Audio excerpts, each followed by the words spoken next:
Bienvenidos a una edición más del programa Hablando con la Verdad de la Iglesia La Luz del Mundo en la ciudad de Arrecife, Lanzarote. Te saluda tu servidor y amigo Emerson Ayllón. Para mí es un grande placer en este día presentar el programa del día de hoy, ya que escucharemos una predicación del apóstol de Jesucristo, Nazón Joaquín García. El tema que va a tratar el apóstol del Señor es la Santa Cena.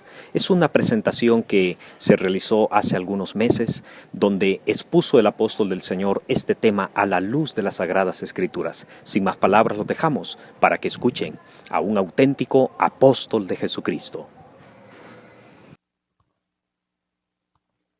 Por la encomienda que del Señor yo también he recibido, que el presente tema tiene, hermanos, los siguientes objetivos para la iglesia. En primer lugar, hermanos, quisiera que la iglesia del Señor sepa discernir lo que es la Santa Cena. Discernir quiere decir distinguir, analizar, apreciar, reflexionar, que lo hagamos con un discernimiento sabiendo de lo que vamos a hacer. En segundo lugar, que habiendo hecho este discernimiento, la iglesia tenga plena comprensión de la importancia de esta conmemoración santa. Y en tercer lugar, que realizada esta preparación, el pueblo de Dios pueda participar dignamente de la mesa del Señor. Para poder entender lo espiritual, hermanos, de lo que es la Santa Cena, tenemos que primero irnos al bosquejo. Yo siempre he sido una persona que me gusta mucho en los temas y en los estudios bíblicos recurrir a la historia del pueblo de Israel, porque esa historia fue hecha, hermanos, para nuestra enseñanza. Aunque en beneficio no era para el mundo entero, sino únicamente para el pueblo de Israel, sí, su historia fue hecha para nosotros, como un bosquejo, como una antesala a lo perfecto que habría de venir. Era un bosquejo, un dibujo de lo perfecto y santo que habría de venir, del cual ahora tú y yo gozamos. Por eso para mí es muy importante recurrir a este bosquejo para comprender y entender la magnitud, la grandeza y el lugar tan especial en el cual Dios nos ha puesto a cada uno de nosotros. Para poder entonces, dijo su hermano, entender lo espiritual, vamos a recurrir a lo material. Por tal motivo, nos vamos a trasladar al tiempo del pueblo de Israel y analizar lo material para que así podamos discernir también lo espiritual. Por la necesidad que hubo en la tierra, los hijos de Israel tuvieron que radicar en Egipto, donde por José se les dio ayuda y consideración para que ellos pudieran vivir en Egipto con todos los beneficios, con todas las prerrogativas, ya que, como sabemos, José era el segundo después de Faraón, el cual gobernaba todo Egipto. Pero a morir este Faraón, hermanos, fueron tomados por el nuevo Faraón como esclavos, sumándose a los otros pueblos que fueron sometidos a esa misma condición. E Israel cayó en esclavitud y desde aquel momento se acabaron los beneficios de lo cual gozaba cuando estaba José su padre o José su hermano. Y yo quiero preguntar, ¿cuál es la situación, hermanos, de un esclavo? ¿Cuál es, hermanos? ¿Qué significa, hermanos, ser esclavo? Esclavo significa sin libertad. ¿Sin qué, hermanos? Sin libertad. Por prerrogativas solo tenían desprecio, insulto, un trato vil. Por derecho solo conocían el látigo, la matanza de sus propios hijos. Pues recuerdas que dice la palabra de Dios que al ver, hermanos, Faraón, que Israel se estaba multiplicando en grande número, mandó matar a todos los hijos varones que nacían de aquel pueblo. ¿Y qué podían hacer? ¿Y qué podían decir? ¿Cuál era su derecho? ¿A cuál juzgado, ante cuál juez, ante cuál justicia podían ir ellos? Ante ninguna. No tenían derechos, no tenían prerrogativas, no tenían beneficios. Al contrario, si alguno osaba, hermanos, levantar la voz, hermanos, sus derechos era aquel latigazo que lo obligaba una vez más a someterse, que lo obligaba una vez más, hermanos, a trabajar, que lo obligaba a aceptar aquella injusticia humana al quitarle la vida de sus propios hijos. Porque así lo dice, hermano, la Escritura, según el libro de Éxodo, capítulo 1, versículo 13 y 14. Yo quiero invitar a algún hermano que pueda ayudarme con la lectura, que hable claro, hermanos, y fuerte. Sí, hermano Mena. Éxodo capítulo 1, versículo 13 y 14, claro y fuerte en el nombre del Señor. Y los egipcios hicieron servir a los hijos de Israel con dureza y amargaron su vida con dura servidumbre en hacer barro y ladrillo y en toda labor del campo y en todo su servicio, al cual los obligaban con rigor. Y habló el rey de Egipto a las parteras de las hebreas, una de las cuales se llamaba Cifra. Dios le pague a nuestro hermano. Y los egipcios, dice la palabra de Dios, hicieron servir a los hijos de Israel, ¿con qué? Con dureza. Y amargaron su vida con dura servidumbre, en hacer barro y ladrillo, y en toda labor del campo, y en todo su servicio, al cual los obligaron con rigor. ¿De qué prerrogativas gozaban? ¿De qué derechos? Al contrario, hermanos, con hermanos, una crueldad, con una vileza, los obligaban. ¿Los qué? Los obligaban a trabajar en aquellas circunstancias. Así fue la forma de vida o trato que les daban los egipcios al pueblo de Israel. Y de esa situación, de aquella situación inhumana, vil, que Dios veía, hermanos, trataban al pueblo de Israel, Dios vio aquella aflicción, pues Israel, dice la palabra del Señor, que en un momento clamó a Dios.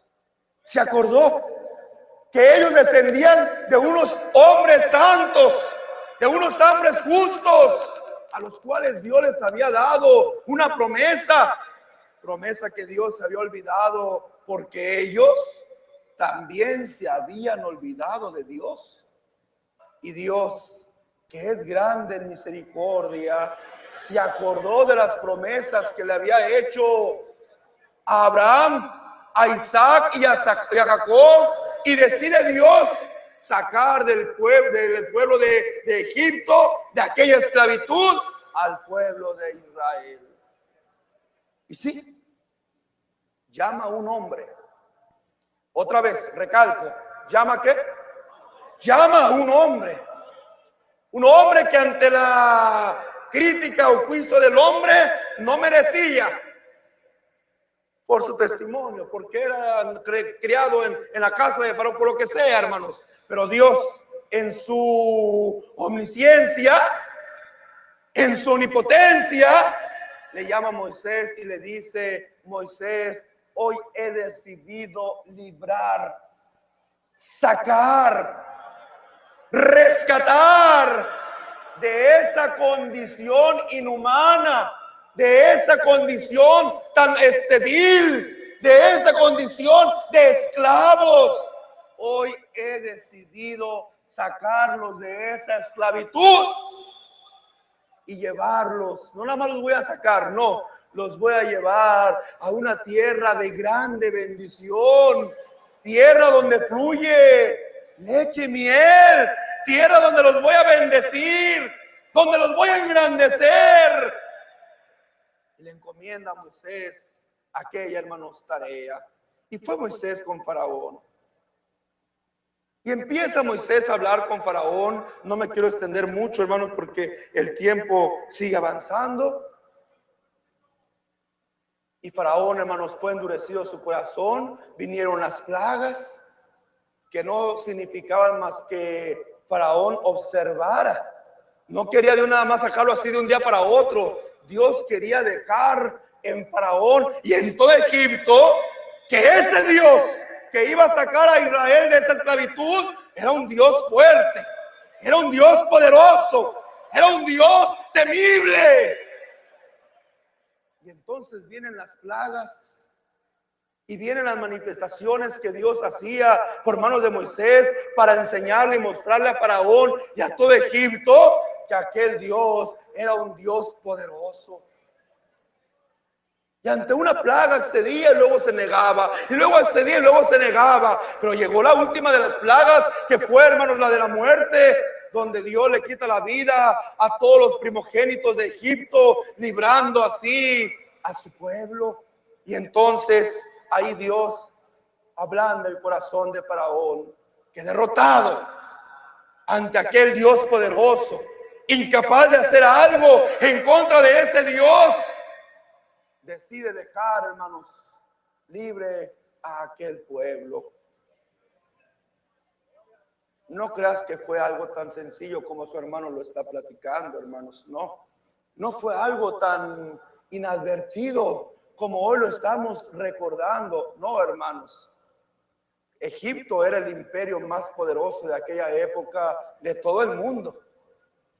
Decir que unos esclavos se rebelaron en contra de Egipto y que unos esclavos vencieron al ejército del faraón era vergonzoso, era humillante, y para la soberbia de aquel hombre, hermanos, era algo que no podía dar el crédito.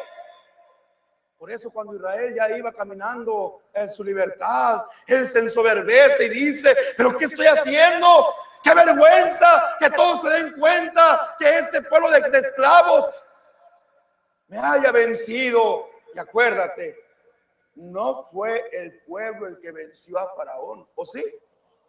¿Quién fue el que mandó las plagas? ¿Quién fue el que iba doblegando cada vez más y más a Faraón? Pero ¿tú crees que los pueblos y los reyes del mundo le iban a creer a Faraón? Oye, Faraón, ¿qué pasó con Israel? No, es que tú no sabes. Vino una plaga de insectos y luego una plaga de sangre sobre todas las aguas y luego la plaga de muerte. ¿Qué hubieran dicho, hermanos, los reinos y los pueblos del mundo? Este Faraón está, ¿qué cosa? No haya que inventar. Se levanta Faraón, lleno de soberbia, lleno, hermanos, de aquella ira, y se va sobre Israel. Israel, hermanos, ya iban, hermanos, camino a aquella libertad, y frente a aquel mar donde se encontraban, voltean y a lo lejos ven al ejército de Faraón. Y acuérdate, Israel se llenó de temor una vez más, de miedo, y empezaron a reclamarle a Moisés: Moisés, para esto nos sacaste, para venir a morir aquí en el desierto. Pero no era, hermanos, no era porque Moisés no sabía qué hacer, porque Moisés, siervo de Dios, era dirigido por la mano de Dios. Y tú sabes que los designios de Dios para nosotros los hombres son incomprensibles. Y tú sabes que nuestros pensamientos no son los pensamientos de Dios, porque Él ya tiene todo su plan bien trazado de toda la historia de esta humanidad, y Él ya sabe lo que va a hacer y Él sabe cómo lo va a hacer. Aunque nosotros en su momento no encontremos una explicación ni en una rápida respuesta, sabemos que lo que Dios hace es lo más perfecto. Y cuando Dios le habla a Moisés tras el reclamo de Israel, que estaba desesperado, y tenían razón, hermanos, el ejército de Faraón era el más fuerte de todo el mundo en aquella época, y ahora iban sobre el pueblo de Israel. ¿Y quién era el pueblo de Israel? Un pueblo que no sabía pelear, un pueblo que no tenía armas, un pueblo que no tenía la experiencia de las guerras, que lo único que estaba enseñado era para qué cosa, para hacer ladrillo, para trabajar. Sus armas eran una cucharita, hermanos, o unas maderitas para darle forma al ladrillo. Era todo lo que sabía. Qué temor tan grande inició en ellos cuando vio aquel ejército. Pero una vez más, Dios muestra su poder. Una vez más, Dios muestra su grandeza. Y tras aquella desesperación de Israel, Dios abre el mar en dos. Y el pueblo pasa por seco, hermanos, por el medio de aquel mar. Y cuando iba el ejército de Faraón, hermanos, siguiendo a Israel, aquellas aguas se cierran, hermanos, y ahí perecieron la gran mayoría del ejército de Faraón. ¿Tú crees que alguien le iba a creer esta historia a Faraón? ¿De veras? Mira, rey de Mesopotamia, mira, rey de Persia, mira, rey de otros lugares. El mar se abrió en dos. Este Faraón. Pero Dios a ese Faraón le mostró su poder, le mostró su grandeza y le mostró qué horrenda cosa es caer en manos de un Dios vivo. Bueno, pues entonces pasa Israel de la esclavitud a la libertad. Y cuando Dios los saca, en cuanto se ven ellos un poquito, hermanos, descuidados de Moisés, siervo de Dios, le exigen a aquella persona que representaba a Moisés ante el pueblo, el que había quedado como responsable, que le hicieran dioses que fueran delante de ellos. Por eso Dios habla con Moisés y le deja a Moisés un mandamiento que iba a quedar para perpetuamente para todas las generaciones de este pueblo judío. Lea el hermano en Éxodo capítulo 12, versículo 1 en adelante. Aunque está un poco largo, pero yo creo que es necesario porque su hermano quiere que se comprenda bien esas cosas. Léalo, mi hermano. Habló Jehová a Moisés y a Aarón en la tierra de Egipto, diciendo: este mes os será principio de los meses, para vosotros será el primero de los meses del año. Hablad a toda la congregación de Israel diciendo: en el 10 de este mes, tómese cada uno un cordero, según las familias de los padres, un cordero por familia. Mas si la familia fuere tan pequeña que no baste para comer el cordero, entonces él y su vecino inmediato a su casa tomarán uno según el número de las personas, conforme al comer de cada hombre haréis la cuenta sobre el cordero. El animal será sin defecto, macho de 1 año. No tomaréis de las ovejas o de las cabras. Bríquese al versículo 14 en el nombre del Señor. Y este día os será en memoria, y lo celebraréis como fiesta solemne para Jehová durante vuestras generaciones. Por estatuto perpetuo lo celebraréis. 7 días comeréis panes y levadura, y así el primer día haréis que no haya levadura en vuestras casas, porque cualquiera que comiere leudado, desde el primer día hasta el 7º día, será cortado de Israel. El primer día habrá santa convocación, y asimismo en el 7º día tendréis una santa convocación. Ninguna obra se hará en ellos, excepto solamente que preparéis lo que cada cual haya de comer. ¿Sí te acuerdas, hermanos, de esa porción? Y aquel cordero, ¿en dónde estaba? Atorado entre unas ramas, y le dice: sacrifica este cordero. Este cordero es el que tomará el lugar de tu hijo. Para que en vez de que tu hijo sea sacrificado, este cordero va a ser el que va a hacer ¿qué cosa? No, Abraham no entendió lo que estaba haciendo, Él se alegró porque libró la vida de su hijo, pero vio el día del Señor. ¿Cuál es el día del Señor? ¿Cuál es el día que vamos a celebrar todos nosotros? El día 14 de agosto. El día del Señor es cuando Él dio su vida por nosotros. ¿Sí, hermanos? Ese es el día del Señor. ¿Qué celebramos nosotros? ¿El nacimiento de Cristo o la muerte de Cristo? Porque la muerte de Cristo fue la que nos trajo, ¿qué cosa? redención, porque la muerte de Cristo fue la que nos trajo salvación. Y en la muerte de Cristo, Dios nos da el estatuto perpetuo para la iglesia de recordar su muerte. ¿Sí, hermanos? De recordar qué cosa. Así es que Abraham vio el día del Señor. Sí lo vio. Cuando aquel cordero pagó, ¿qué cosa, hermanos? Pagó por la vida de su hijo. Como Cristo, cual cordero inmolado, también pagó, ¿qué cosa? Pagó nuestras vidas. Entonces volvemos otra vez a lo mismo, ¿verdad?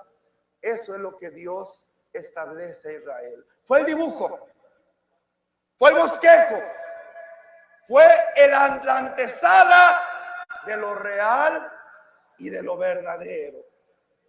Pero los doctos todavía suben año tras año a Jerusalén a celebrar la fiesta de la Pascua. ¿Cuánto más nosotros? ¿Y qué simboliza? ¿Y qué significa? ¿Y qué es ir a Guadalajara y tomar de ese pedazo de pan y beber de esa copa de vino? ¿Qué simboliza?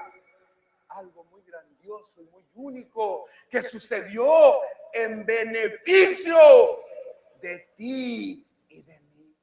¿Lo recordamos? Lucas capítulo 22, versículo delante para la gloria de mi hermano.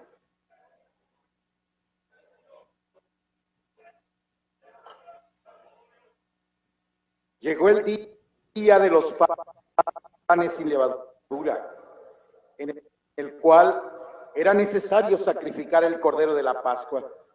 Y Jesús envió a Pedro y a Juan diciendo: id, preparadnos la Pascua para que la comamos.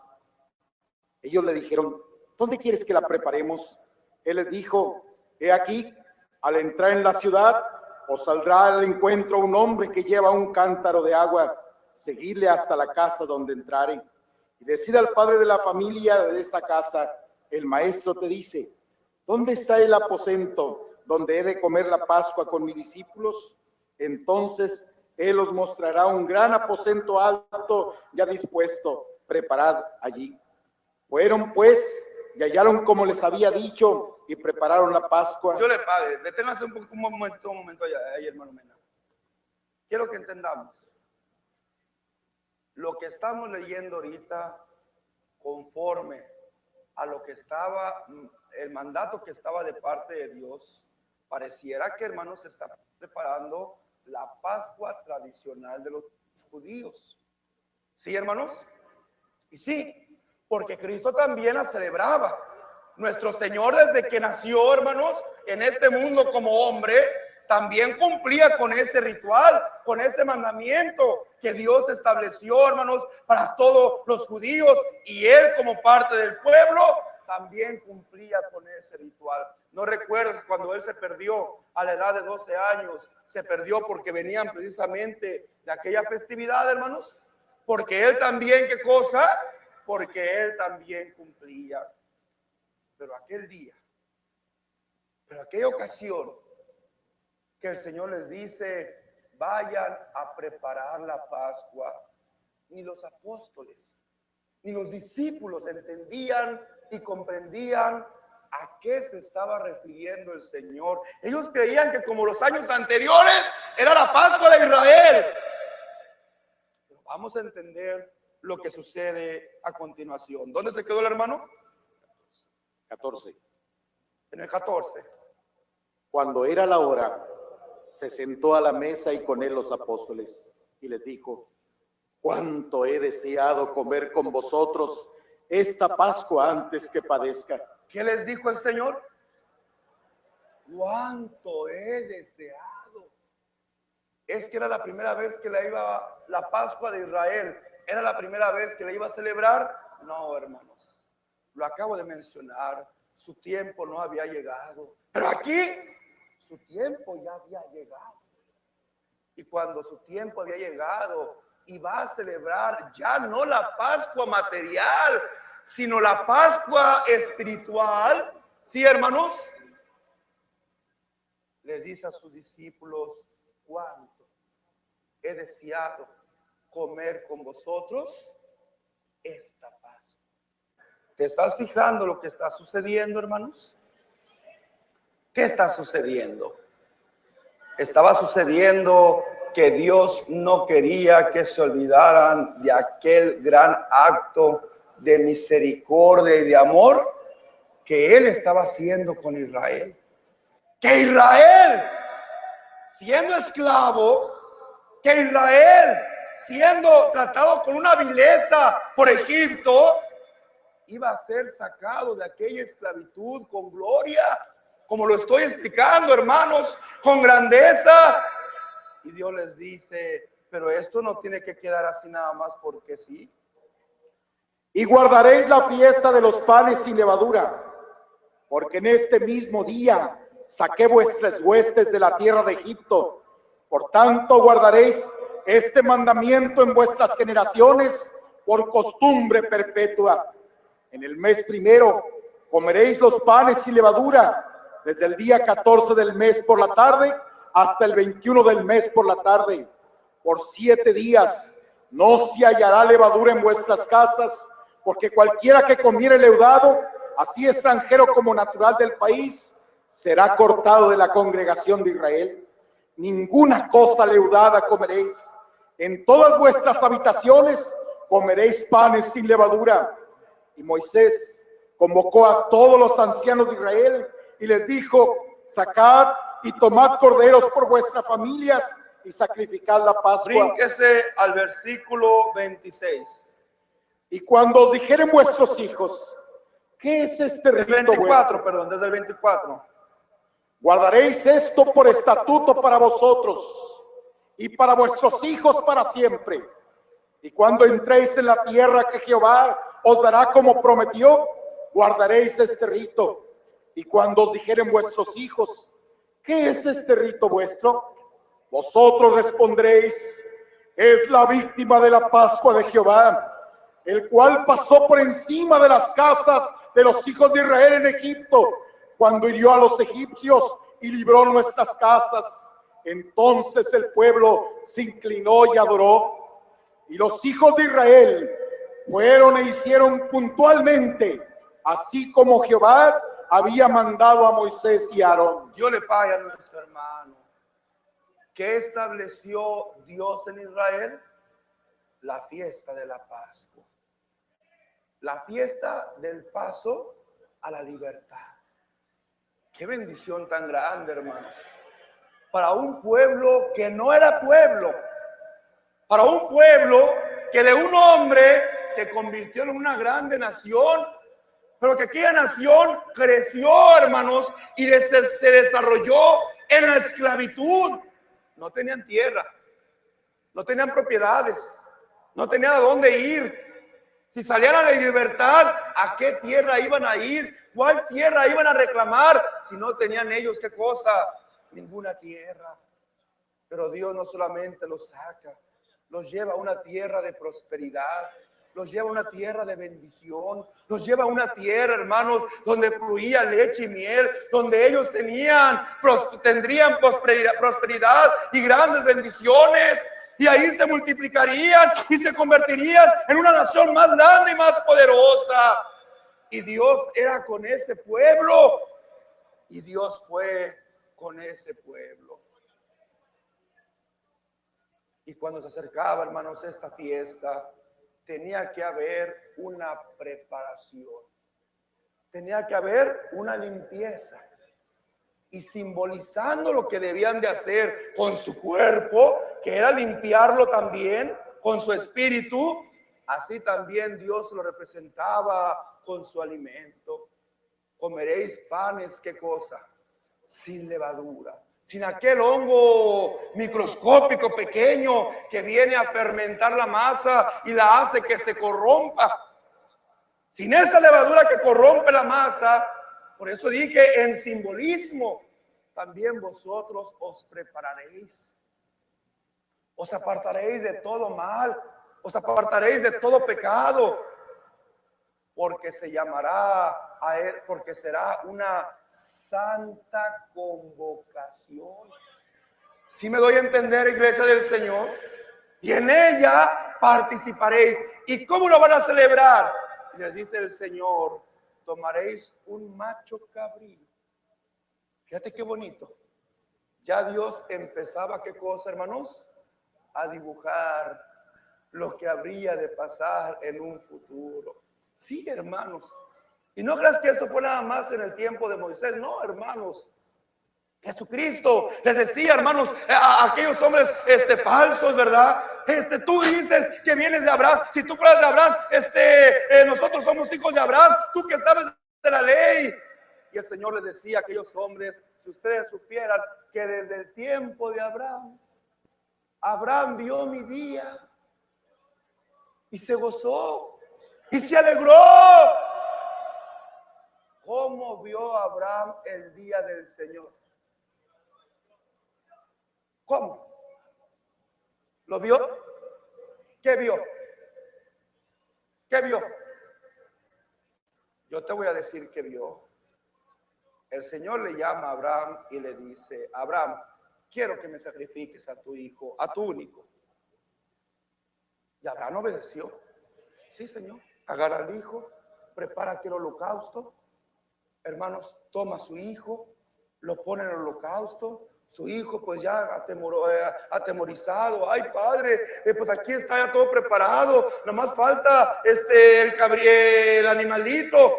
Ya Dios proveerá. Agarra a Abraham a su hijo, lo deposita en aquel holocausto. Toma aquella, hermanos, daga. Y cuando lo va, hermanos, a sacrificar, oye la voz de Dios que le dice, detente, Abraham.